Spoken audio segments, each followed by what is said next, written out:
My dear friends, I hope this finds you well. I recently, as I've mentioned in the past, I've been listening to a lot of revisionist history by Malcolm Gladwell.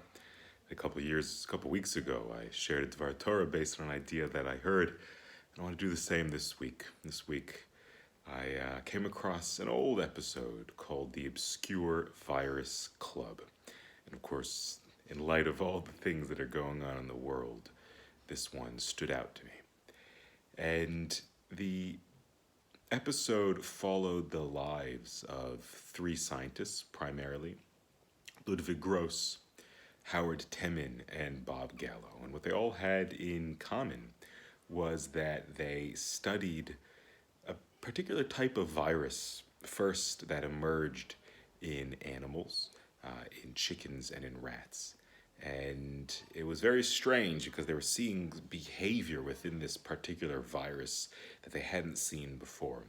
And they were so convinced of what they knew. They said, there's something going on here, but they were roundly rejected by science and the medical world. And nonetheless, all of them in their own way, in their own professions, they really kind of stuck through with it, and they persevered, and they were able to finally come to understand something called a retrovirus. Not a scientist, not a doctor, don't really understand what I'm about to tell you, but the basic idea is that normally the way that a virus works, or really the way our body works, is that DNA communicates something to the RNA, which then creates protein. What they were finding was that in this situation, the RNA was communicating information to the DNA and changing the DNA. And that was a radical thing. And it was so radical that, again, it was roundly rejected until finally they were able to prove what they were doing. And Howard Temin and a man named David Baltimore they received the Nobel Prize for the important research that they did. And they didn't fully understand just how important their research was until the 80s, when a new virus showed up and was ravaging mainly the gay community, but many people as well. There was something that was happening, and people were dying these strange deaths. They couldn't figure out what it was. And what it was the HIV/AIDS virus. And it's a retrovirus. And it was because of the perseverance and the research that they had done for all of these years, and they pushed through, and they were able to fight through in face of all the adversity, that once this virus showed up, then Bob Gallo was able to recognize it based upon his own research and understand that these retroviruses were happening in human beings. And because of that, they were able to find ways to address the issue, not cure it, but manage it and heal it. And keep it at bay. And it was an incredible thing. Obviously, the AIDS epidemic is still happening, and Africa is still a terrible thing. But because of the research that had happened, they were able to build upon that and find a way to manage it. And I think this was for me very reassuring. Again, in light of all the things that's going on, this coronavirus is new. We don't know what it is. It's very challenging, but I believe and I know, and we have confidence that deep down somewhere the cure is there, that deep down somewhere the vaccine is there. And we just pray that some scientist somewhere, he figures it out. And then Hashem blesses and opens up the minds and with understanding, those of the science and the medical world, to figure out a way. I think, with all the terrible stuff that's going on in the world right now, I think that the coronavirus is a wake-up call, and I shared a bit about that last week. It's a wake-up call for many things, and just how important our health is, and how much care and concern that we have to have for each other.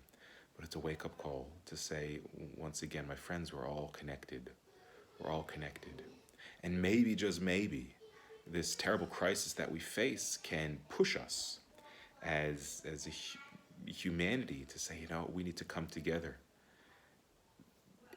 If human beings, we invested our resource and our time and our money into the things that matter, we can find cures for the diseases that we face. There's just so much inequality and so much misuse of resources in this world, and people are suffering. And now we have something that faces everyone. We're all equal. No one is immune to this thing. We need to come together. We need to come together. And I believe that it's there within us. The antidote is there. This, of course, reminds me of what's going on in this week's Parsha. Parshat Kitisa has, of course, the story of the golden calf. And there's a big question as to what came first, the commandment to build the Mishkan, the tabernacle, or the golden calf. On one hand, the commandment to build the Mishkan in Truma and Tetzaveh comes before the golden calf. On the other hand, there are some commentaries who say that no, the only reason why we were given the commandment to build the Mishkan was because of the golden calf. At the golden calf, it revealed the idea that everyone needs, people had this desire to serve God in a tangible sense, to feel God in this world. They wanted to limit God. And that obviously was wrong. It wasn't, this is not what Judaism is about. It's not what the Torah is about. But the Mishkan, by giving some sort of tangible service, allowed people to kind of serve God through that. And so the question is, if the golden calf happened first, why was the Mishkan, the commandment, written first in the Torah? And the idea that's brought down is that to teach us that God gives us the antidote before the sickness. There are many sicknesses that exist in this world, but the antidote is there as well. And so here the antidote for the golden calf was the Mishkan. And so too we believe that the things that ail us, there are cures in this world. I think they're there. I have deep confidence in the world of science, in the medical world. But what we need now is for us as humanity to come together. This is a wake-up call. Hashem should bless and give wisdom and insight and understanding to our scientists and our leaders to make the right choices and to figure out ways to heal.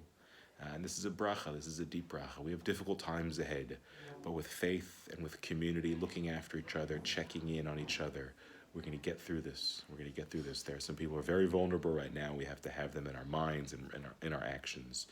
Hashem should bless us all with healing for the whole world, and may it come be meher v'yameinu.